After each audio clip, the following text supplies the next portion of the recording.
Hello friends, welcome to my YouTube channel Sankalp Shakti general knowledge. And आज मैं आपके लिए लेकर आया हूं जनरल नॉलेज पार्ट 30, जिसका टाइटल है new education policy 2020। That means राष्ट्रीय शिक्षा नीति 2020। गाइज, ये करंट अफेयर्स का आपका टॉपिक है, जिसको बनाने के लिए मुझे काफी ज्यादा रिक्वेस्ट आ रही थी। एंड ये अभी लेटेस्ट, ये बिल्कुल इसके ऊपर ये काफी हॉट डिस्कशन चला हुआ है इंडिया में। काफी लोगों को ये समझ नहीं आ रहा था कि न्यू एजुकेशन पॉलिसी है क्या, इसमें क्या चेंजेस करी गई है, and old education policy and new education policy in दोनों में क्या डिफरेंस है, क्या इसके बेनिफिट्स हैं, क्या ड्रॉबैक्स हैं। गाइज, मैं आज आपको सब कुछ बताने वाला हूं। एंड मैं आपको 14 पॉइंट्स में कंप्लीट इस वीडियो का मैं आपको सारा ब्रीफिंग कर दूंगा। एंड ब्रीफिंग क्या मतलब, एक तरह से समझ लीजिए कंप्लीट एक डिटेल्ड में मैं आपको सारी इन्फॉर्मेशन लेकर आया हूं। आपको किसी तरह के पॉइंट को समझने में कोई परेशानी नहीं होगी। एंड गाइस, ध्यान रखिएगा, नेक्स्ट आपके इतने कॉम्पिटेटिव एग्जाम होंगे, काफी ज्यादा पॉसिबिलिटी इस चीज की बढ़ चुकी है कि न्यू एजुकेशन पॉलिसी से रिलेटेड उसमें क्वेश्चंस आ सकते हैं। आप इस वीडियो को अच्छे से देखिए एंड इसको प्रिपेयर भी करिए। गाइस, वीडियो स्टार्ट करने से पहले मैं आप सबसे एक रिक्वेस्ट करना चाहूंगा कि जिन्होंने मेरा चैनल सब्सक्राइब किया है या सब्सक्राइब करने वाले हैं, वे सब्सक्राइब के साथ एक आपका बेल आइकन आता है, उसमें ऑल पर जरूर क्लिक करें, जिससे आपको मेरी हर एक वीडियो की नोटिफिकेशन मिल सके।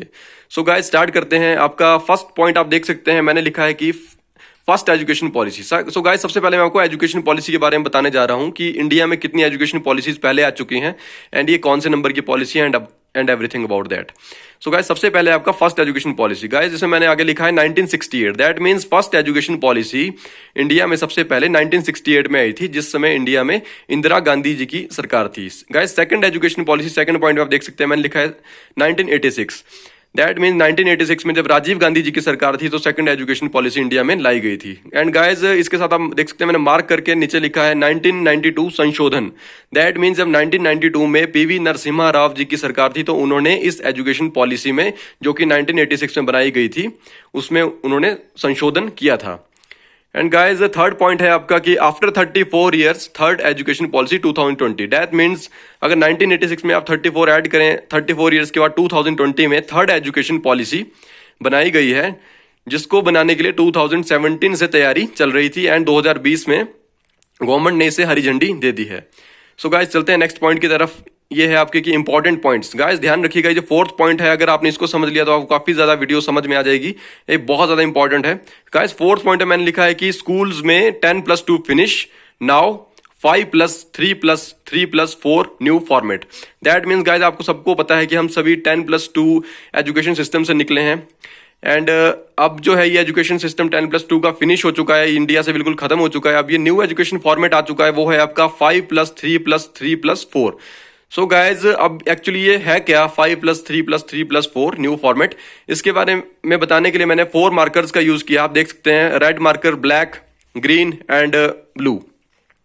गाइज, चलते हैं पहले पॉइंट की तरफ, जो है आपका 5 एंड ये रेड मार्कर से आप देख सकते हैं। गाइज, इसमें ऐसा है कि एक्चुअली ये 5 इयर्स है कंप्लीट। इसमें प्री प्राइमरी के, जब बच्चा स्टार्टिंग में स्कूल जाता है तो प्री प्राइमरी के उसके 3 इयर्स होंगे। जब वो फर्स्ट क्लास में होगा तो उसका 1 ईयर, एंड जब वो सेकंड क्लास में होगा तो उसका 1 ईयर। गाइज, ये बनते हैं आपके 3+1+1 5। दैट मीन्स आपकी ये जो स्टार्टिंग का 5 वाला पॉइंट है, इसमें आपके 5 इयर्स होंगे और ये आपकी फाउंडेशन स्टेज कही जाएगी। और इस समय जो गवर्नमेंट की तरफ से एक नोटिफिकेशन बताई गई है, इस समय बच्चे की 3 to 8 ईयर्स के बीच में होनी चाहिए। सेकंड पॉइंट है आपका, देख सकते हैं मैंने ब्लैक मार्कर यूज किया है, ये 3 वाला पॉइंट है। इसमें यह है कि आपका जब कोई student 3rd class, 4th class and 5th class, in 3 classes में होगा तो उसको 3 वाला पॉइंट बताया जाएगा। दैट मीन उस टाइम उसकी एज 8 to 11 ईयर्स के बीच में होनी चाहिए। थर्ड पॉइंट है आपका, ग्रीन मार्कर आप देख सकते हैं मैंने यूज किया है, उसमें यह है कि आपका कि class 6, class 7 and class 8। That means जब बच्चा 6th class, 7th class and 8th class में होगा तो उसका एजुकेशन सिस्टम हल्का सा चेंजिंग उसमें आएगी, जो कि पहले नहीं होती थी। गाइस, उसमें है क्या एक्चुअली, इस समय जब वो क्लास 6 में एंटर करेगा, 6th क्लास में, उसको प्रोफेशनल एंड स्किल्ड एजुकेशन दी जाएगी, जो कि पहले हमारे समय में ऐसा नहीं होता था। अब ये चेंजिंग आ चुकी है। इससे होगा ये कि उसको लोकल लेवल पे, स्थानीय स्तर पर इंटर्नशिप करवाई जाएगी। जस्ट सपोज आप समझ लीजिए किसी को कारपेंटर का शौक है तो उसको, बच्चे को बचपन से ही उसको कारपेंटरी वगैरह से रिलेटेड उसको लोकली लेवल पर इंटर्नशिप करवाई जाएगी, जिससे रोजगार के अवसर प्राप्त हो सके, अनएम्प्लॉयमेंट खत्म हो। इससे होगा क्या कि बच्चे छोटी एज में ही काफी ज्यादा स्किल्ड एंड प्रोफेशनल बन जाएंगे एंड आने वाले टाइम में वो सक्सेसफुल होंगे। ये एक चेंजिंग करी गई है। एंड इस समय जो एक एज बताई गई है गवर्नमेंट की तरफ से, वो आपकी 11 to 14 ईयर्स के बीच में होगी। नेक्स्ट है गाइस आपका 4th पॉइंट, जिसके लिए आप देखते हैं मैंने ब्लू मार्कर यूज किया है। इसमें मैंने लिखा है कि class 9 to class 12। That means 9th, 10th, +1 and +2। So guys ये आपका नेक्स्ट स्टेप है। इसमें होगा ये कि एक्चुअली जो हमारे समय में होता था कि हम 10th करते थे, फर्स्ट टू 10th हमारी नॉर्मल स्टडी होती थी। आफ्टर दैट +1 में हम चूज करते थे कि हमें साइंस लेना है, आर्ट्स या कॉमर्स, क्या लेना है।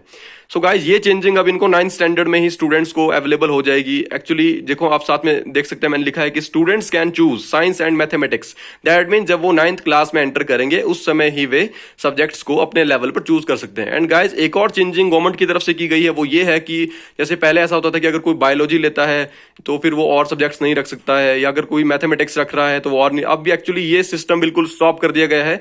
अब स्टूडेंट अपनी मर्जी के हिसाब से कोई भी सब्जेक्ट्स को चूज कर सकते हैं। सो गाइज ये था आपका 5+3+3+4। सो गाइज नेक्स्ट आप देख सकते हैं, मैंने लिखा है कि HMRD का नाम चेंज कर शिक्षा मंत्रालय कर दिया गया है। गाइज इस पॉइंट को आप ध्यान रखिएगा, हो सकता है आपको एक न्यू कॉम्पिटेटिव एग्जाम इस तरह क्वेश्चन है कि HMRD का नाम चेंज करके क्या किया गया है, तो उसका आंसर शिक्षा मंत्रालय है। नेक्स्ट इज कि you can choose Sanskrit language. That means schools में संस्कृत लैंग्वेज को चूज करने के लिए भी एक ऑप्शनल इसको रखा गया है, जो कि काफी अच्छी चीज है। 5th पॉइंट की तरफ चलते हैं। इसमें लिखा गया है कि board exams will be easy. That means जो आपके पहले बोर्ड के एग्जाम्स होते थे, आपको पता होगा कि सभी पूरा साल स्टडी करते थे, आफ्टर दैट मैक्सिमम बच्चे, मतलब सभी की बात तो नहीं है, कुछ एक तो पढ़ने वाले होते हैं, बट कुछ एक ऐसा होता है कि वो ओनली कोचिंग बेस्ड हो जाते थे, या फिर वो लास्ट में रट्टा लगाते थे एंड वो बोर्ड एग्जाम क्रैक करते थे। गाइज अब ये क्या है कि अब एक्चुअली ऐसा नहीं है, अब होगा ये कि बोर्ड एग्जाम्स 2 टाइम्स कर दिए गए हैं ईयर में। दैट मीन्स फर्स्ट जो 6 मंथ्स के बाद होगा वो ऑब्जेक्टिव टाइप होगा, एंड सेकंड आपका थ्योरेटिकल होगा। दैट मीन्स जिसको हिंदी में कहते हैं वस्तुनिष्ठ एंड व्याख्यात्मक। सो गाइस ये चेंजिंग कर दी गई है एग्जाम्स के लिए। फर्स्ट एग्जाम इनका स्टूडेंट्स का ऑब्जेक्टिव होगा एंड सेकंड इनका थ्योरेटिकल होगा। एंड गाइज एक चीज मैं और आपको बता दूं इस वीडियो में कि एक्चुअली 10th का बोर्ड अब खत्म कर दिया गया है इस एजुकेशन पॉलिसी में। अब 10th का बोर्ड नहीं रह गया है। एंड गाइज चलते हैं 6 पॉइंट की तरफ, वो है आपका कि 5th क्लास तक मातृभाषा में पढ़ाई।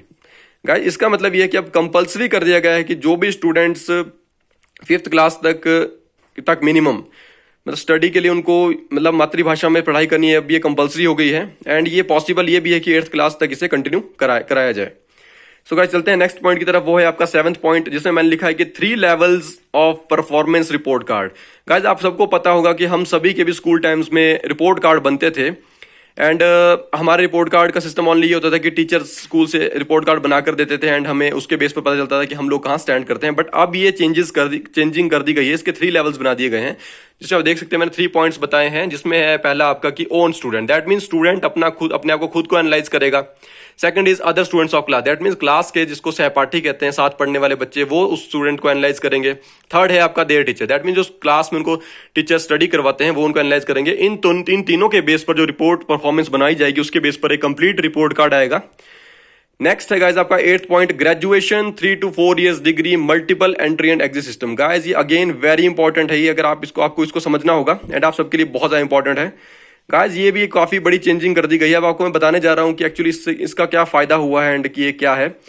गाइज देखिए इसमें मैंने 2 कॉलम्स बनाए, एक आपका ओल्ड एजुकेशन पॉलिसी के ऊपर, एक न्यू एजुकेशन पॉलिसी के ऊपर। गाइज ओल्ड एजुकेशन पॉलिसी जो कि खत्म हो चुकी है एंड न्यू एजुकेशन पॉलिसी जो अब स्टार्ट हो चुकी है। सो गाइज इन दोनों में मैं डिफरेंस करके आपको बता रहा हूं। आप देखते हैं ओल्ड एजुकेशन पॉलिसी में मैंने आपको 3 पॉइंट्स बताए हैं ABC करके, एंड न्यू एजुकेशन पॉलिसी में 4 पॉइंट्स बताए हैं ABC and D। So guys सबसे पहले बात करते हैं ओल्ड एजुकेशन पॉलिसी। गाइज इसमें ऐसा था कि अगर आप बीच में स्टडी नहीं कर पाते, जस्ट सपोज आपने किसी कॉलेज में एडमिशन ले रखी, आप बीटेक स्टूडेंट है या MBBS या फार्मेसी या किसी और लेवल पे, अगर आपका 4 इयर्स की डिग्री है, जस्ट सपोज आपने 2 इयर्स कंप्लीट करी या ओनली आपने 3 इयर्स कंप्लीट करी, आफ्टर दैट अगर आप किसी कारणवश अपने पर्सनल प्रॉब्लम की वजह से या फैमिली प्रॉब्लम या कुछ और प्रॉब्लम की वजह से अगर आप कंटिन्यू नहीं कर पाए तो आपकी डिग्री कंप्लीटली वेस्ट हो जाती थी, आपका वो पैसा वेस्ट हो जाता था एंड उस चीज का कोई सॉल्यूशन नहीं था।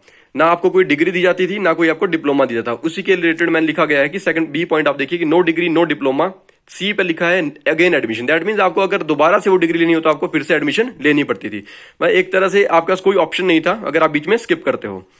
So guys new education policy में अब ये चेंजिंग आ चुकी है काफी बड़ी, जिसमें आप देख सकते हैं कि सबसे पहले मैंने A पॉइंट पे लिखा है कि multiple entry and exit system. Actually इसका मीनिंग ये है कि इंडिया में अब multiple entry and exit system बना दिया गया है। B पॉइंट है आपका कि 1 ईयर स्टडी, C पॉइंट है कि 2 year study and D point है 3 to 4 year study. That means अब मैं आपको समझाने जा रहा हूं कि B, C एंड D का मीनिंग क्या है।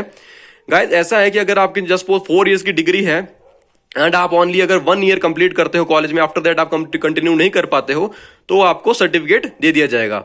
सी है आपका कि 2 ईयर स्टडी, दैट मीन अगर आपने 2 ईयर स्टडी करी तो आपको डिप्लोमा दे दिया जाएगा। एंड डी अगर आपने 3 to 4 ईयर स्टडी अपने कंप्लीट कर ली तो आपको डिग्री दे दी जाएगी। दैट मीन आप जितना भी स्टडी करते हो उसके अकॉर्डिंग आपको गवर्नमेंट सर्टिफिकेट, डिप्लोमा या डिग्री दे देगी। गाइज 9th पॉइंट है आपका कि न्यू एजुकेशन पॉलिसी में एमफिल खत्म। गाइज अब जो है न्यू एजुकेशन पॉलिसी में एमफिल का रोल बिल्कुल खत्म हो चुका है। इंडिया में अब एमफिल नहीं होगी, अब डायरेक्ट आपका ये होगा कि ग्रेजुएशन होगी, पोस्ट ग्रेजुएशन होगी, आफ्टर दैट आप डायरेक्टली पीएचडी कर सकते हैं। एंड गाइज 10th का बोर्ड मैंने आपको पहले ही बता दिया कि वो फिनिश हो चुका है। गाइज चलते हैं 10th पॉइंट की तरफ, वो है आपका कि यूजीसी, एनसीटीई, एआईसीटीई खत्म एंड न्यू रेगुलेटरी बॉडी बनेगी। दैट मीन्स जो ये अलग अलग सिस्टम वर्क करता था अब ये खत्म हो चुका है एंड इसकी जगह ओनली एक ही रेगुलेटरी बॉडी बनेगी और वही वर्क पूरे इंडिया में करेगी। गाइज 11th पॉइंट है आपका कि कॉलेजेस में कॉमन एग्जाम का ऑफर दिया जाएगा। दैट मीन्स कॉलेजेस में अब जो है आपका कॉमन एग्जाम करवाया जाएगा जो कि पहले नहीं होता था। 12th पॉइंट है आपका कि प्री प्राइमरी लेवल का न्यू सिलेबस बनेगा। That means 3 to 6 years age के जो बच्चे होंगे उनके लिए एक न्यू सिलेबस बनाया जाएगा। 13 पॉइंट है आपका कि स्कूल्स कॉलेजेस फीस कंट्रोल के लिए सिस्टम बनेगा। आपको पता है गाइस कॉलेजेस स्कूल्स में कुछ एक जगह मनमानी होती है, अपनी मर्जी से फीस लेते हैं, तो उसके लिए एक प्रॉपर सिस्टम बनाया जाएगा और वे अपनी मनमानी नहीं कर पाएंगे। गाइस लास्ट पॉइंट है आपका 14 पॉइंट, उसमें लिखा गया है कि नेशनल रिसर्च फाउंडेशन की तैयारी।